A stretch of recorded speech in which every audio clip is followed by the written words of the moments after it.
People always ask how I balance my family life with 400 shows a year. I'm just doing what I love with the people I love.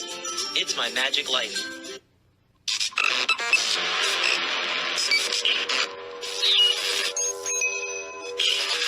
I like Wes Iseli. I like everything about him. All right, we are live. We're back. And this week we have Gregory Meadows, speaker, life coach. Guys, I run this Facebook group, and it's for podcast people. Find a guest, need a guest. This guy reached out and said, hey, I want to be in your podcast. He gave me a one sheet, which for you guys that aren't in the podcasting world, it goes over everything that he can talk about in podcasts. And I'm looking it over. I'm like, this dude looks awesome. Let's do it. So, yeah. Gregory, thanks for coming out, man. What's up? How are you? I'm great. Thank you for having me on. Well, speaker, life coach, that doesn't even touch half the stuff that's on here. So I want to know how you got in this field and how that all started for you. Yeah. So I think both heroes and villains have an origin story. And so I have an origin story. I had a challenging childhood. I was a sensitive kid, the oldest child. The oldest child tends to get the parents' first run at crack and being a parent. And so really just struggled as a kid with some childhood stuff. And then eventually in high school, I wasn't sure what I wanted to do. And the guidance counselor was like, well, what do you like doing? I was like, well, I like talking with people. And they said, well, why don't you be a counselor? And I was like, okay. And so I went to school, got a degree several years later, got a life coaching certification, and started just working with kids and families that have been impacted by abuse, neglect, and trauma. And that is my origin story. Wow. So do you talk about your abuse, trauma, or neglect, or just going through mom and dad trying, but not knowing what they're doing yet? Well, I think in an overwhelming majority of the time, parents are just doing the best they can. They themselves likely didn't get out of childhood unscathed. And so they're taking all the, best parts of themselves and what they know they shouldn't do, and they're doing their best. And I grew up in a pretty intensely emotionally and verbally abusive household. So that was pretty tough on me.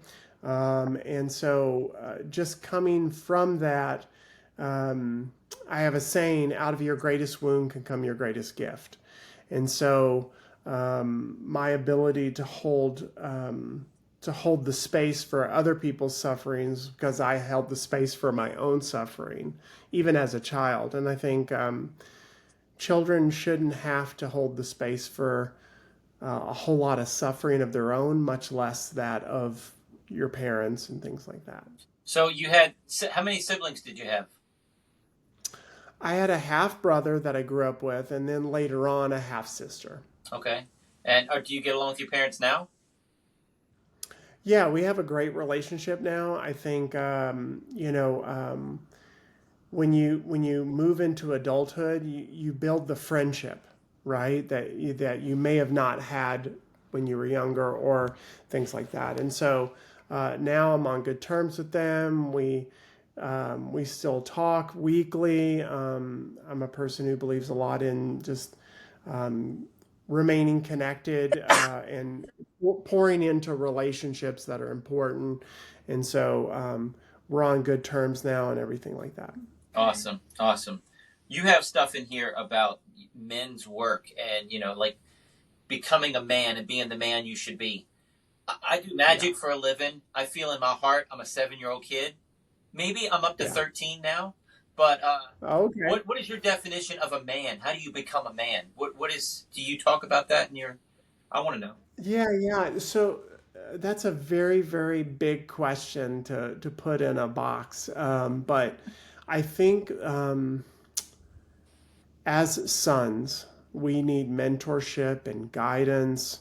We need boundaries. We also need the possibility of making mistakes, because that helps us build critical thinking skills, emotional resiliency, emotional regulation, and things like that. So for me, and I think this question is turned over and over in our contemporary culture, like what does it mean to be a man? And in the men's work that I do, we call it mature masculinity.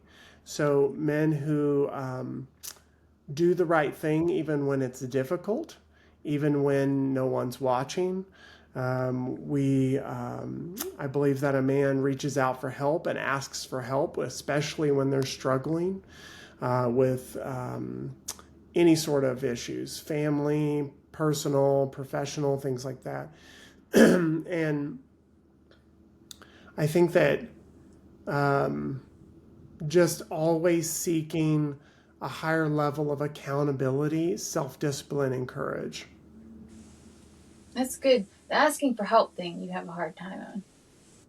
I do. Yes. I don't.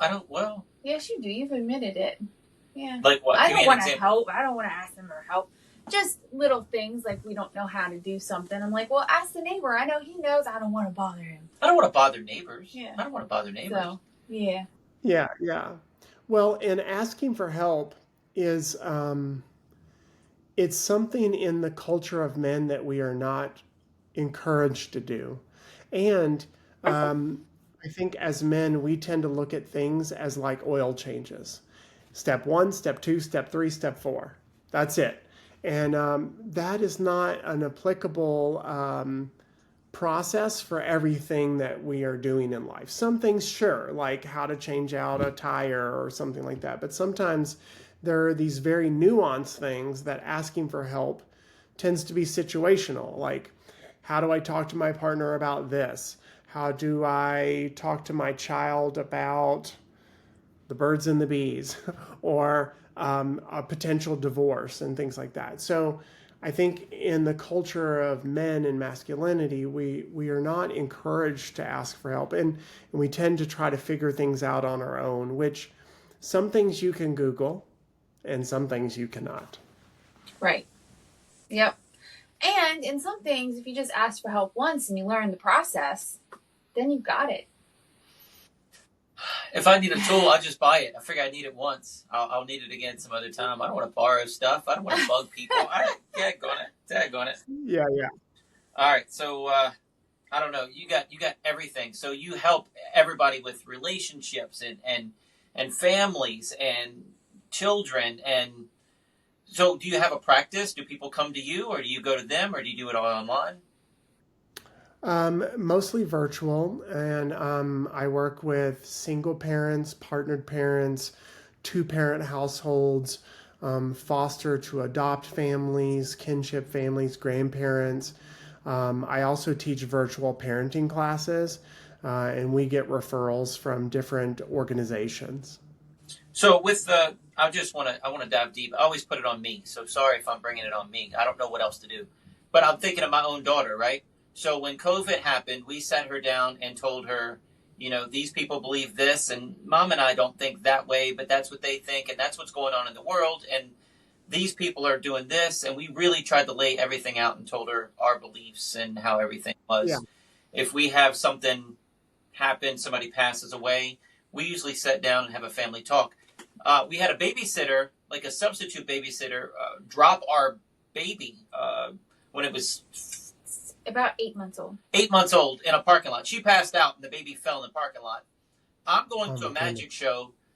My daughter is in a car with one of my sons because I have twin boys, and they're going to the hospital. Natalie's in the ambulance following with the baby the baby that fell, and the babysitter is in another ambulance going to the hospital herself. And I have bunny rabbits and a bird, and I'm going to a magic show by myself. We were all meeting in a parking lot to all follow me to the magic show. So we came home that night, and we just talked and everybody told their story because people did different things, and we regrouped. Yeah. But I want to share that with my daughter. I really want to be an open book. Is there too much open as a parent? I think there's several questions that come up. What is developmentally appropriate for that child? And like the sub question underneath that is that you have really mature 10-year-olds and you have really immature 15-year-olds, right? So just going by age alone, you can't make an assumption that a 15-year-old is developmentally able and capable of like understanding relationships, societal issues, racial issues, things like that. And so I always encourage parents to look at the developmental capacity of the child and start there, right? Like if I explain this to them, how do I think they're going to react? What other questions might they ask based on this initial conversation, right? And we always want to try to explain things to their level, right? So a conversation about the birds and the bees, for example, with a 5-year-old is different than a 15-year-old, right? So we want to kind of use language, examples, metaphors, analogies, things like that that would be appropriate for that child's level. And ultimately, it's the culture, it's the tradition in which your family lives. So if you live in a family where it's really logical and everything's put out in the open very early on, then that's a great thing.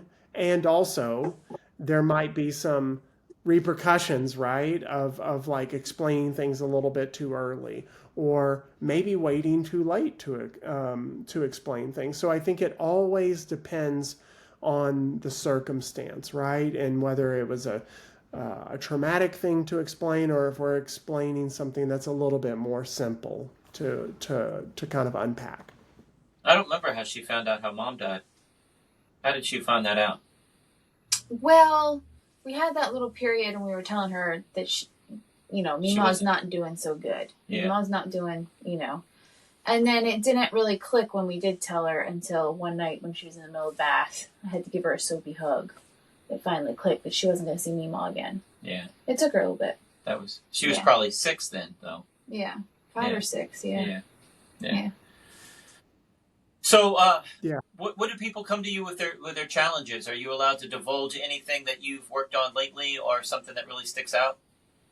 Well, most of the challenges that come are parents that are trapped in what I call conflict patterns, right? So, as a family system, children develop stories about their parents.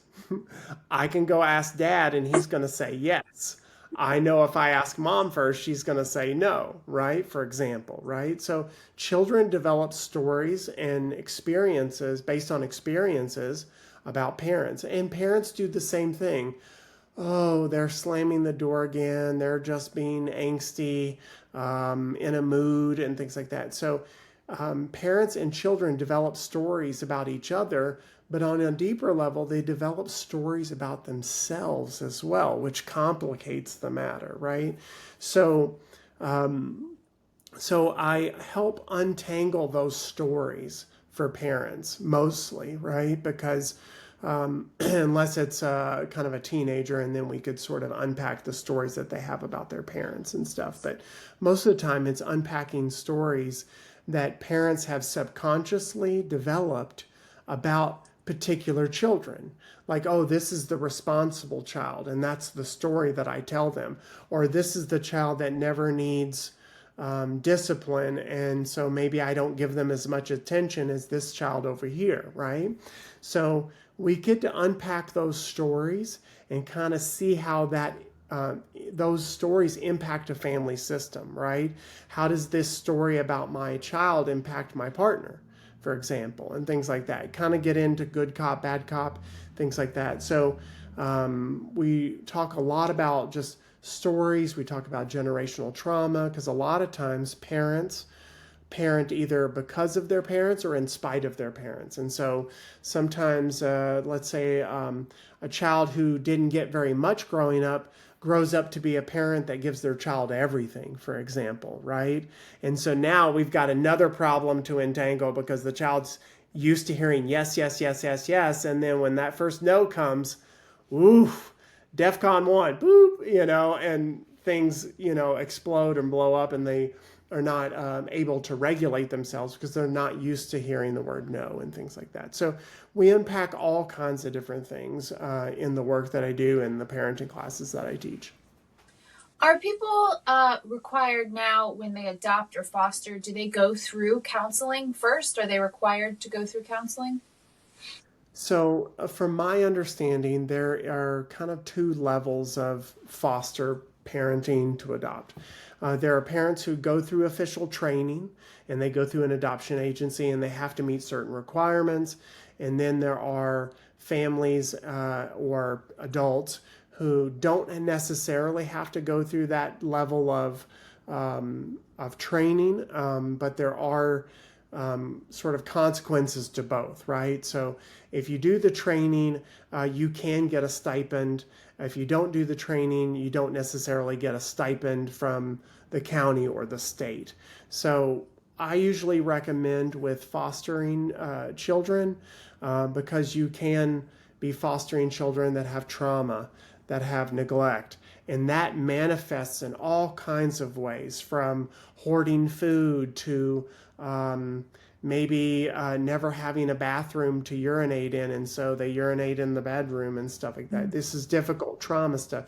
So I always recommend training, counseling, having lots of supports, not only natural supports like with extended family or neighbors or spiritual community, but also clinical therapeutic supports as well, like family therapy, individual therapy for the child, and things like that. What about people that just go straight for adoption?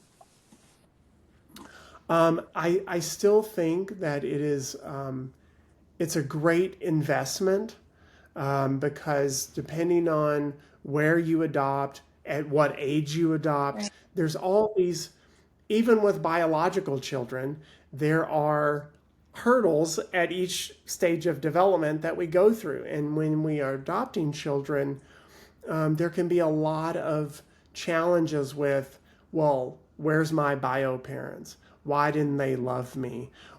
I don't expect you to love me because my parents didn't love me. And so there can be a lot of backlash, a lot of behaviors, a lot of feelings to process when you go straight to adoption. There can be great possibilities of creating blended families, new families, but also I really believe that having therapeutic support is a great way it's preventative maintenance. Yeah. If we're going to put it in car terms, right? It's preventative maintenance, right? Do those things to keep the machine well oiled, and if anything comes up, we have questions that we can get answered in a timely manner. So I am not a counselor. I'm not a therapist. I'm a magician. I'm happy-go-lucky. But I have some opinions that are like harsh, that are just not loving. And I don't know where it comes from or how I get it. But like if I have friends that, suffer from depression, I'm outside looking in. Dude, Yeah. you got a house over your head, you got a great job, you got great friends, you got great family. Get out, go have fun. Life is short. That's me. And Natalie says, well, you don't understand, you don't have depression. Right. But I'm outside looking in. I can see all their advantages. I also have friends, family that have childhood trauma. Now they're adults and they still almost have depression. They definitely do the food hoarding. They definitely have other things like that, but they've never gotten over it. And as an adult, I just want to kick them in the butt and say, you're an adult now. Yeah. What do they need? They need more therapy, or that every case is separate?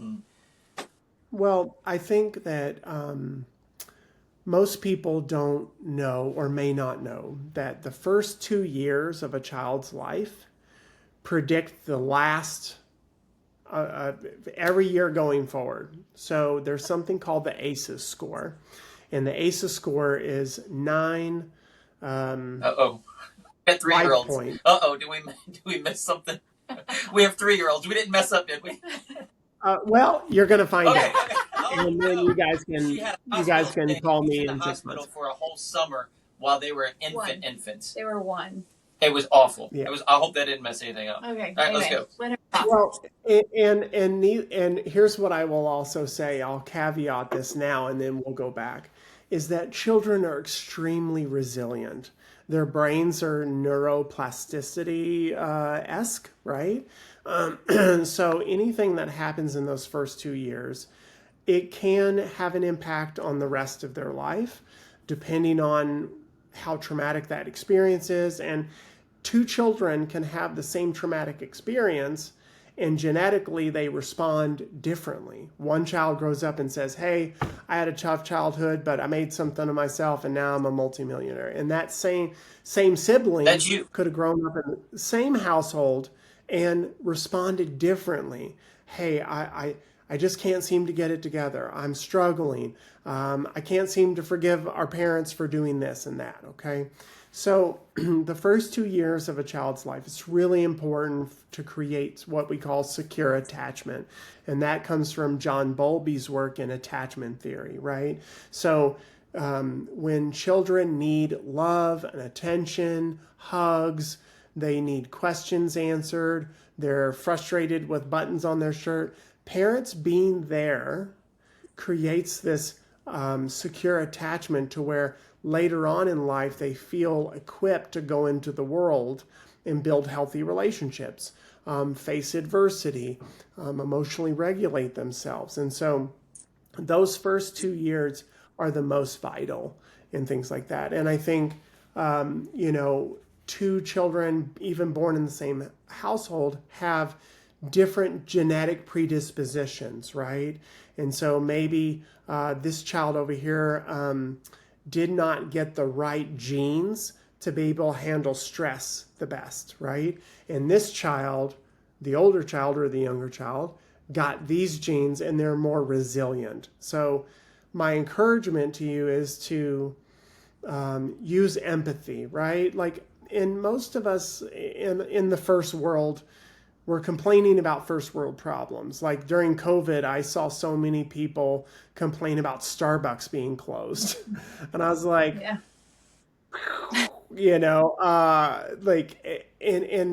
And I think keeping things in perspective, right? And what I appreciate about you, Wes, is that you are keeping things in perspective, right? I have so many, you're kind of glass half full, right? Like I've got so many things to be grateful for. Maybe these things happen, but I can check all these boxes. I got a roof over my head. I have money in the bank. I have food on the table, that sort of thing. But there are people that are glass half empty people, and those people need compassion because their brain is hardwired, and our human brain is hardwired to see danger, right?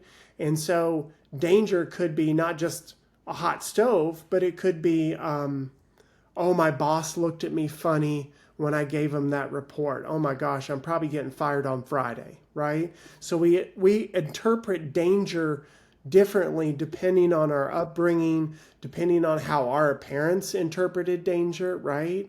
And things like that. Okay.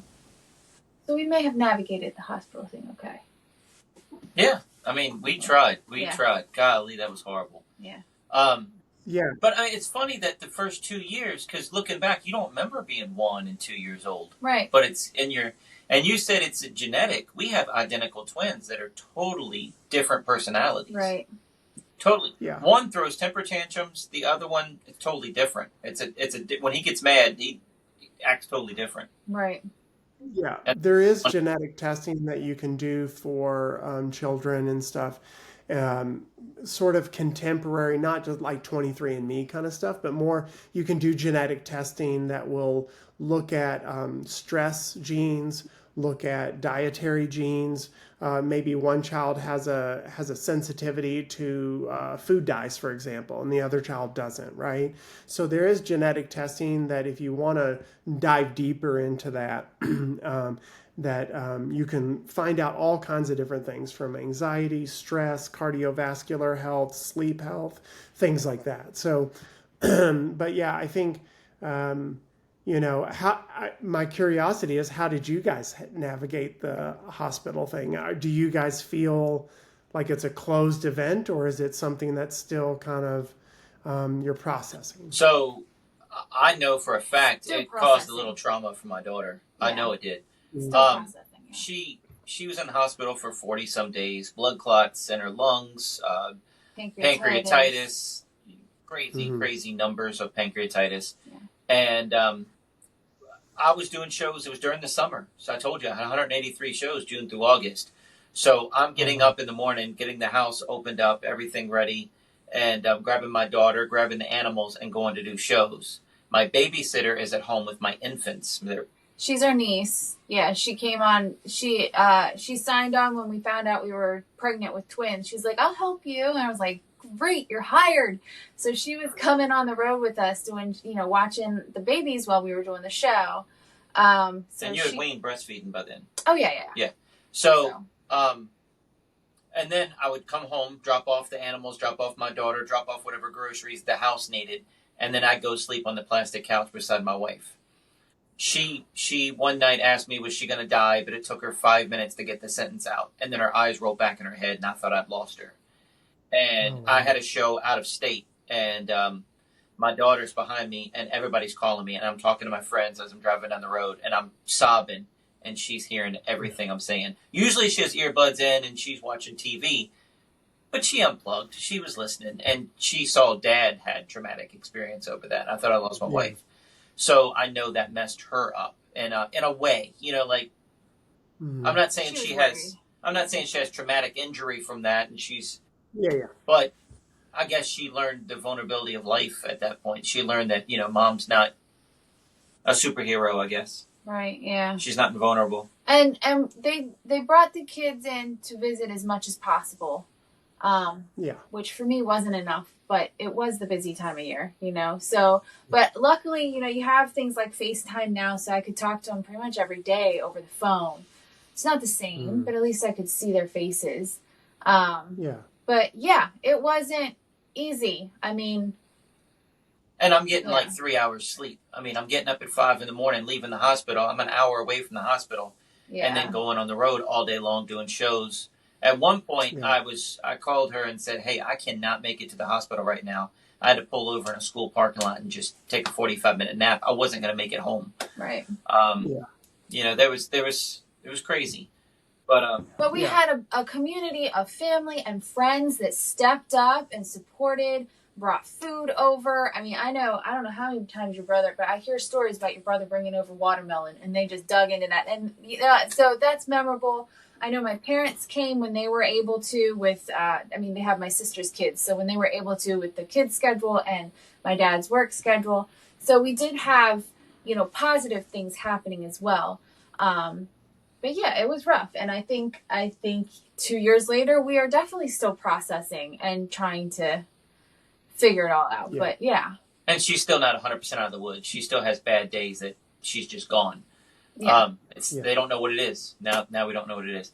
But another thing, I had a charity that we did up until COVID, and we just, with the twins being born, scheduling wise and everything. But we did 24-hour magic shows to raise money for the Children's Miracle Network. We did the Magic of Giving project, where we gave back in a magical way, whether I produce hundreds of pounds of dog food and give it to the SPCA. And my little girl at 4 years old helped me carry bags of animal food to the SPCA, donating blood and working in soup kitchens. And it was something that we did every month as a family to give back, to show her other people struggling, other people's needs, other people being able to help. Yeah. And that we are fortunate and we're able to give back. And I think that was trying to impose on her, hey, it's good to do this too. Yeah, that's great. And we can't always control when a traumatic event happens, because this is life. But getting support, and I'm really glad to hear that you all had a lot of support around you, and just continuing to focus on what you can control, health wise, family wise, things like that. So it really sounds like continued grief processing, like this happened, and move through the stages of grief and stuff, and also eventually, when things are ready, like moving back into life fully, and kind of just it's sort of like letting your hand off the bars, of the roller coaster a little bit, and things like that. So it sounds really like it was a best case scenario experience, like having supports, not being alone, not being isolated, was really a a big factor in how things have moved forward so far. But I think it also showed her how much love her dad had for her mom. I think it also, Yeah. I mean, I was bawling my eyes out. I went Yeah. to a food line. I'll never forget it. And I left my wallet, and the lady's like, "Sir, sir," and I turn around and I just lost it. I'm sorry, my wife's in the hospital. My head's not right, and I'm screaming. And then I'm like, "I'm sorry. Why am I telling you this?" But I was a mess. And then I'm going to shows, and I can turn it off. The shows, when you're in show business, when you're doing live theater, whatever, there's a switch, and you're there now. I had to perform the day on stage my mom died. But I turned it off during the show. And at the end of the show, I had to make an announcement. Hey, you guys might have seen that on social media, but I had sold 500 tickets that night. I didn't want to let you guys down. I wanted to do a show. She's gone. There's nothing I can do. They're sitting at home. They're just telling stories about mom. I'll join on that tomorrow. But tonight, and she would have been mad if he canceled his show. I know she would have. She would have been, what are you doing? But you can flip that switch. So it actually kind of was nice to turn off, because she was on heavy medication. She was gone, sleeping most of the day. So if I didn't have shows and I was sitting by her side, there wasn't nothing I could do anyway, really. Yeah. And I think that's one of the great things about being a man, is that we can set our fear aside of the saber-toothed tiger, so to speak, and follow through with the mission, right? And so that's one of the great gifts of being a man, is being able to sort of compartmentalize things and complete the mission. Hey, thank you. He called me a man. Did you hear that? I heard it. Yeah, I give myself a hard time, I think. My dad had Parkinson's since I was little, since I was 7 years old. So anything that needed to be done, we just hired help. So, my first time using a chainsaw almost sawed my finger off. I was never taught how to do that as a kid. It wasn't a magic trick? No. I was working at a farm doing Halloween magic, and they were like, "That's your stage area over there. Here's a chainsaw. Clean it out, and we'll build you a stage." Okay. And I didn't know what I was doing, but they thought I was 21 years old. You think you know how to use a chainsaw? I had no idea what I was doing. So, and he didn't ask for help. See how that works? Thank God I had a glove on. I was going to tip on the glove on. All right. Yes, I need to ask for help. So here's something. What's the difference between how men heal from things and women heal from things? And I'm not talking about hospital visits. I'm talking about emotionally. Just in general. Yeah. Yeah. As men, we have been, especially if we kind of go back to caveman days, women healed in community, right? Women's brains are hardwired to communicate and to interpret emotions in a much broader scale than men. We're like happy, sad, angry, Hulk. We have like a few settings of emotions, right? And so a lot of times as men heal, we tend to do that in isolation. And I think culturally, we are giving men more permission to reach out to other men. I'm a part of a virtual men's circle. There's men from all over the country. We meet once a week on Thursday evenings, and we really talk about things that are going on in our lives in a support capacity, but it has the added component of accountability and goal setting. So it is personal development related. And I think that even though men may not communicate as much, we do try to problem solve a lot. And so from my perspective, men want to solve problems. Like, I want an oil change, oil filter, gasket thing, and we do it. In general, I think women want to just get it out, and they will figure it out. They will figure it out eventually. But I think women process in community more so than men do. And so, and that's an advantage that women have over us as men. Them talking it out, they kind of figure it out by one of my friends called it crowdsourcing wisdom, right? Asking other people, well, how did you handle this? How did you handle that? And so women are much more hardwired to be in community than we are. We're like, I'm going to Google it, or I'm just going to get under there and jack up the car and I'll look and see what tools I need and I'll figure it out along the way, right? And so I think there is a difference between how men heal and how women heal. Culturally, I'm really grateful that men are being given more permission to like ask for help, especially in challenging like mental health situations, things like that. Well, it's everywhere. You get people, therapists on the phone, commercials on podcasts alone. I don't know the name of the therapy things, but it seems like it's everywhere. And it's not that I'm looking for it. It's just it's everywhere. Yeah. Yeah, and for men who might be not into therapy, there are tons of men's communities, both virtual and in person, that you can go to and seek out in your local area. And if you don't have an in-person sort of men's circle or men's group or men's team, there are tons of virtual opportunities on meetup.com, and you can look. There's a bunch of men's organizations that host those type of events so that men can ask for help, get the help they need, because we tend to be solution oriented, problem solving oriented. So we try to treat everything like an oil change, as I say. Well, I know I want to talk things out. I want to find out what's wrong and I want to get it fixed. We had a disagreement, argument, whatever you want to say recently. And I just said, hey, I don't ever want to fight with you, ever. I love my wife with all my heart. And I love her more than I can say. And, it was something stupid. And it's like, hey, why do we know? But see, when he says that doesn't sit right with me. It's something stupid. It's not stupid to me at that point in time. Maybe later down the road it might be stupid. And I'll admit, maybe that was a little silly. But in that moment, don't call it stupid, because in my mind it's not stupid. And I don't want a solution to the problem right then. Maybe I just want a hug. Yeah. So there's a concept in heterosexual relationships.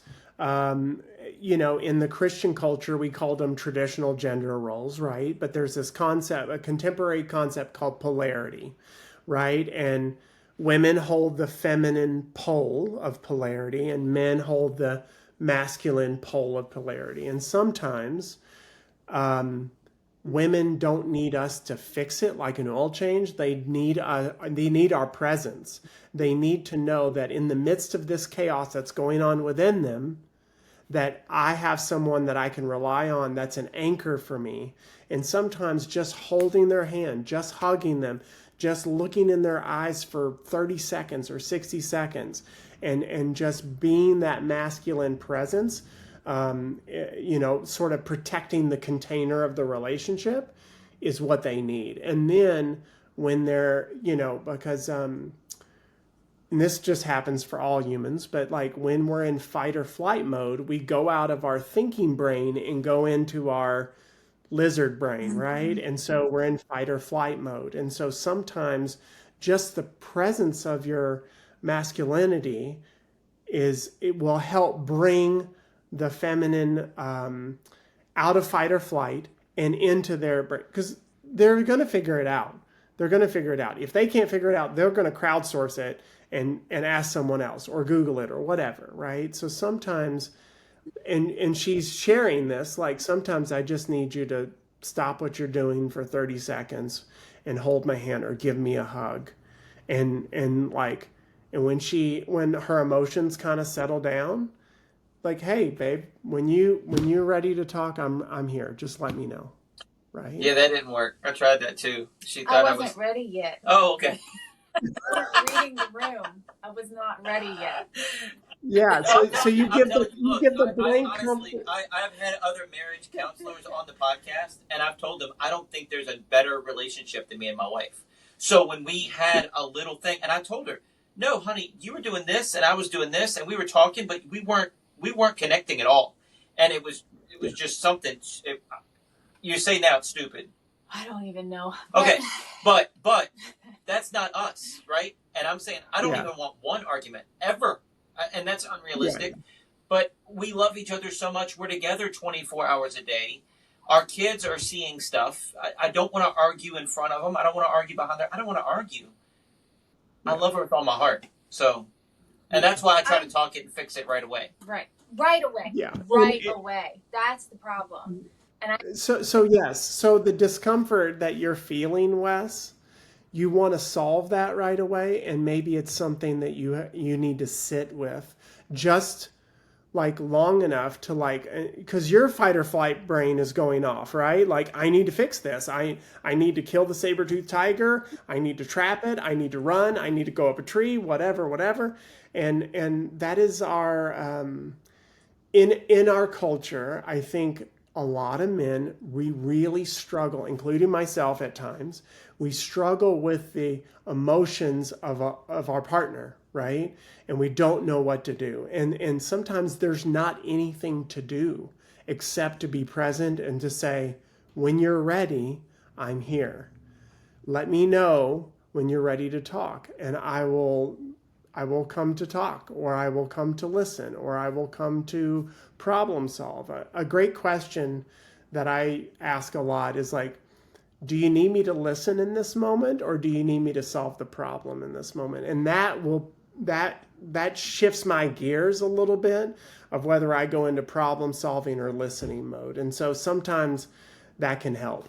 You've actually told me that in the car before. 90% of the time, it's probably listening mode is what I need you. Because I'm not good at fixing anything anyway. No, that's not the reason at all. I just need somebody to listen to me and hear what I have to say. You've told me that before. Yeah. I've asked you that. Yeah. Is this something I need to fix? You said, no, I just want you to hear me. Just listen. Yeah. But that's what freaks me out, because we never fight. We never argue. And this little stupid thing the other night was like, no, this isn't us. Something's wrong. Yeah. Yeah. And like, it's in our nature to try to like investigate and solve it. But what I would encourage you is to expand your capacity for discomfort. And if she needs 6 hours, you love her enough for her to take that 6 hours, and you manage yourself for 6 hours. And then when she's ready, you've expanded your capacity for discomfort. You're waiting, and you love her so much that I will be there in 6 hours if it takes 6 hours.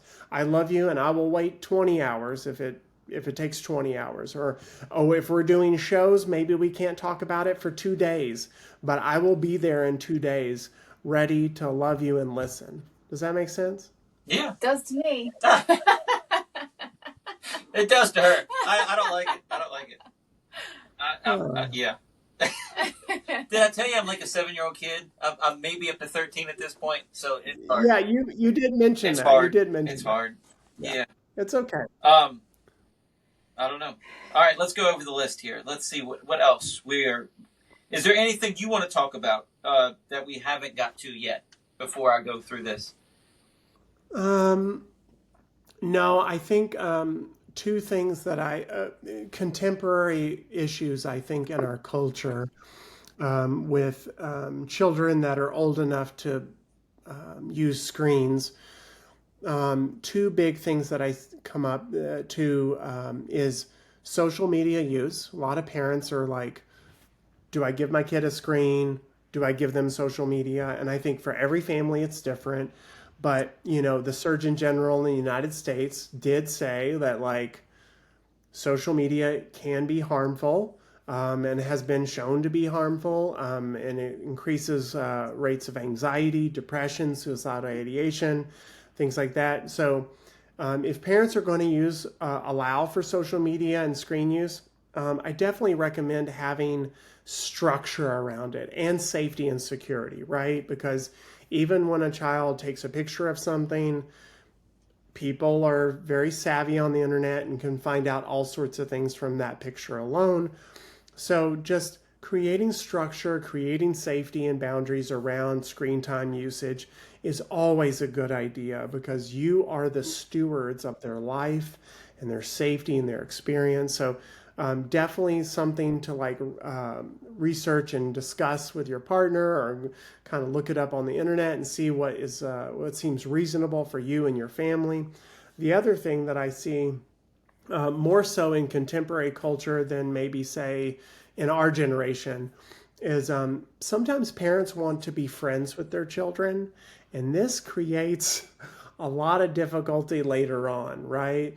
You can have rapport and still be a parent. You can still be friendly and still be a parent. But a lot of times, parents, they're trying to get their own needs met through their children, and they end up bringing themselves down to the level of their child.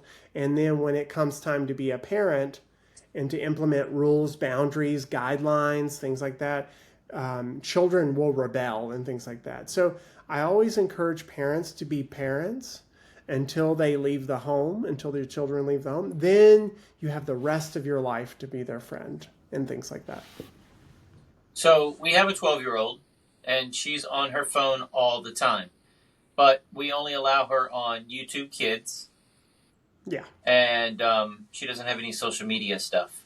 Do you recommend, like, when she turns 13, 14, if she wants Facebook or Instagram or something like that at 14? You say no? I say no. Yeah, well, a child's brain, I mean, is not fully developed until they're like 25. Okay, so whatever rules you have for your family, whether they're like no things until you're 18, no social media, there are consequences, right? Your child will be like, I feel left behind, all my peers, blah, blah, blah. But there's also an upside, giving them limited social media usage when they're, say, 16. At least they're kind of somewhat mature enough to like kind of understand that social media isn't real, right? But our brains don't always understand what's real and what's not, right? Even as adults, we look at other people and we're like, how did they buy that car? Or are they making payments on it, or they're on another trip, and so I think in general, what filter is she using? She doesn't look like that in real life. Yeah, exactly. Yeah, exactly. So I think it's really there's some great documentaries about social media out there that I encourage parents to watch and things like that, like The Social Dilemma, and there's other things that you could look up from the Surgeon General. So do what feels right for your family, because there are always positives and consequences. Yeah. What she has something. What is that little thing she has? It's called Zigazoo. It's for kids her age. They can't comment on anything. They can just hit like a heart button or not, and that's pretty much it. So she does have that, but that's it. Yeah.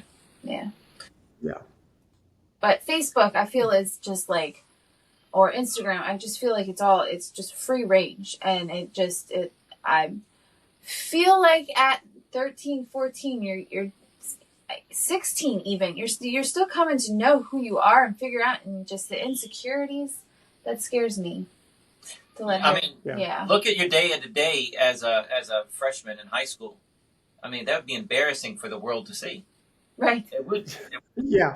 I do remember what it was like. But yeah, I tend to think that children having access to text messaging and phone calls is appropriate, Mm-hmm. but social media is just a slippery slope, and it's very hard to secure it and things like that. And even under the best of intentions, sometimes things can go sideways. So it really depends on the family, but it seems like you're doing what you feel called to do for your family, which is good. Yeah. Awesome. All right. Well, here. So how do people hire you for anything, whatever they need? Because you do men, you do couples, you do kids, you do families. Yeah. So if anybody would like more information about what I do, walkingmeadows.com is my website. You can reach out to me via email, gregory@walkingmeadows.com. You can also find me on Facebook and Instagram, Walking Meadows. I do have a parent support group. It's a free parent support group, so you can ask questions. share things that are challenging in the moment, and myself or other parents will respond. It's a parenting support group by Walking Meadows as well. Nice. That's awesome. That's awesome that you offer that. Yeah. I mean, Yeah. yeah. I also teach virtual parenting classes as well, and do virtual parenting support groups. Are you linked up with any churches? You mentioned being a Christian earlier. Are you a Christian as Um, well? Yes, and I'm actually church shopping right now Okay.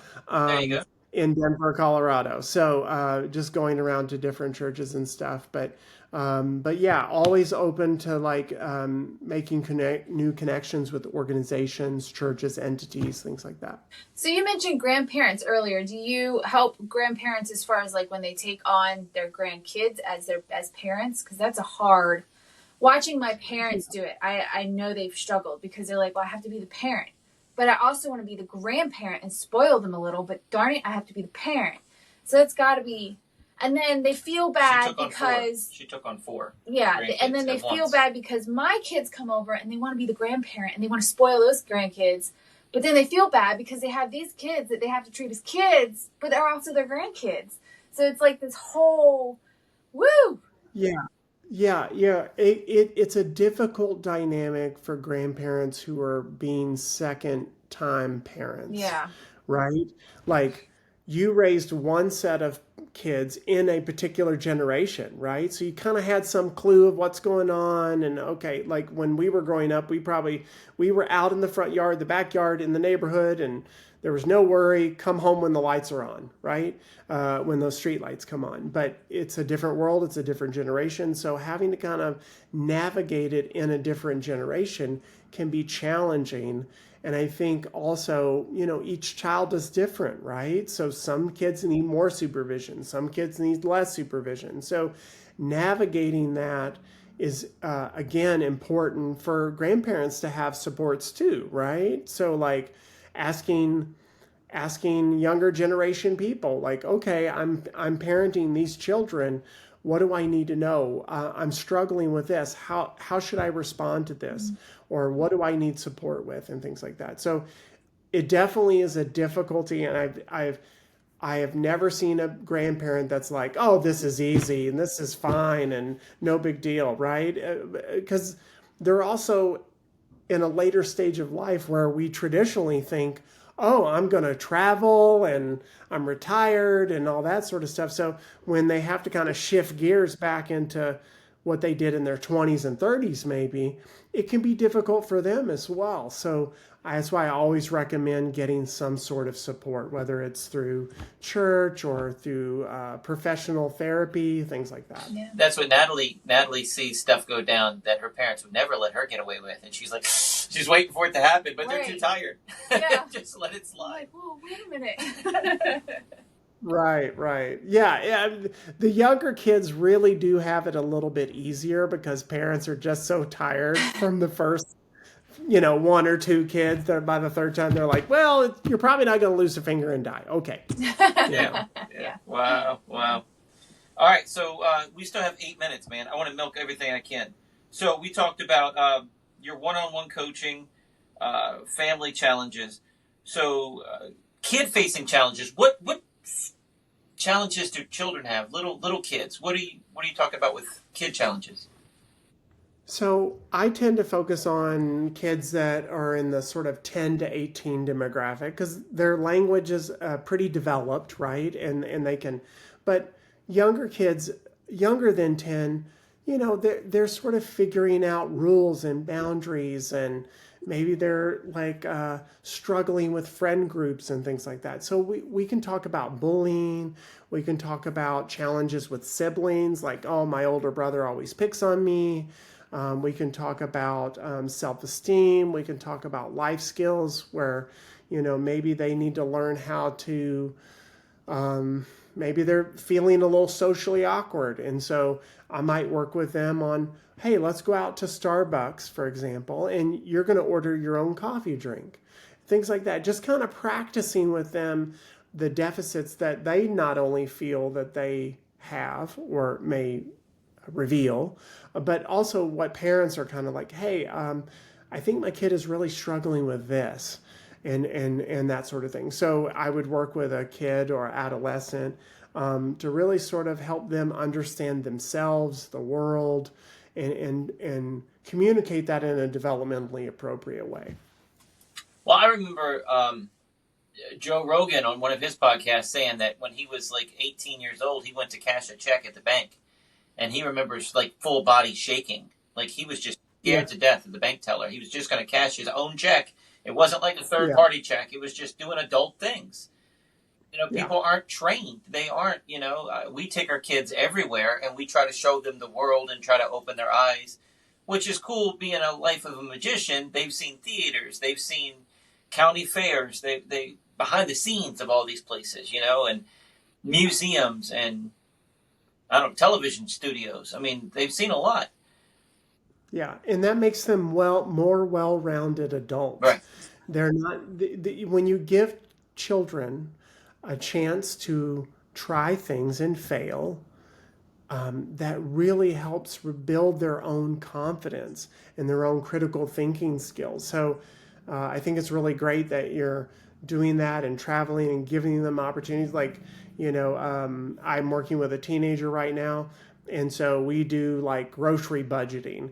And so even though it's my grocery list, for example, he still has to figure out the budget. I give him the card. He has to work the machine and how to pay for things and how to talk to the cashier and things like that. So we're still practicing those things and giving them real world opportunities, because as they get older, they'll have more confidence.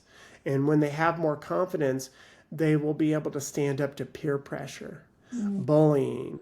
They'll be able to ask for support. They'll be able to stand up for themselves and things like that. Do you see a lot more insecurity in general with preteen and teen just because of screen time, just because of they're here all the time instead of actually looking somebody in the face? They're in their phone. Yeah.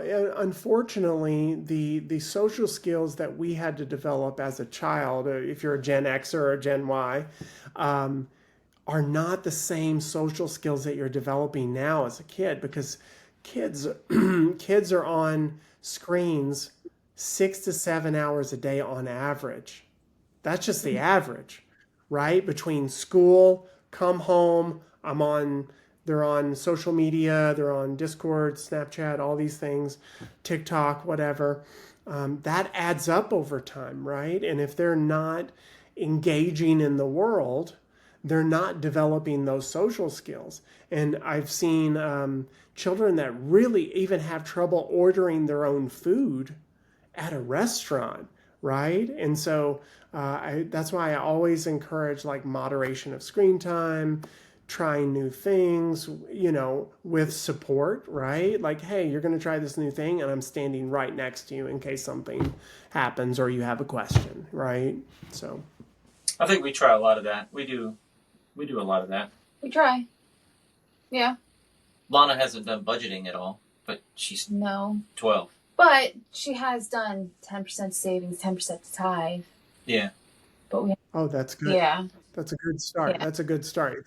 If children get in the habit of saving the 10%, because that's what the standard is now, it used to be less, but now you need at least 10%. If you pay yourself first, that's a great habit for children to get into. And now that she's 12, you guys could start discussing entrepreneurial things that she might want to try, or creative things she might want to try. And I think as adults, we are the stewards of their experience, and we can guide them and within some guardrails, right? But allowing them some opportunities to explore safely, right? Hey, they want to take karate lessons and they tried that for a couple of months and they don't like it. Okay, now she's interested in violin. Okay, let's try that.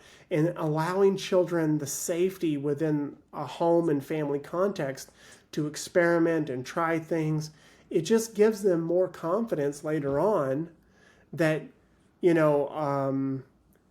parents who don't give their children any opportunities to do that, they turn 18 and now they're an adult and now they have no life skills. They have no confidence in doing things.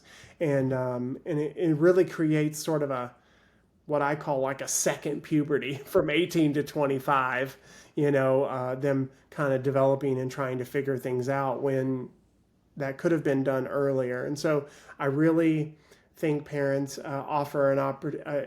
parents could offer an opportunity of connection, balance, fun, also with real world life skills. Like, hey, you probably will never have to change a tire because there's AAA and you can call.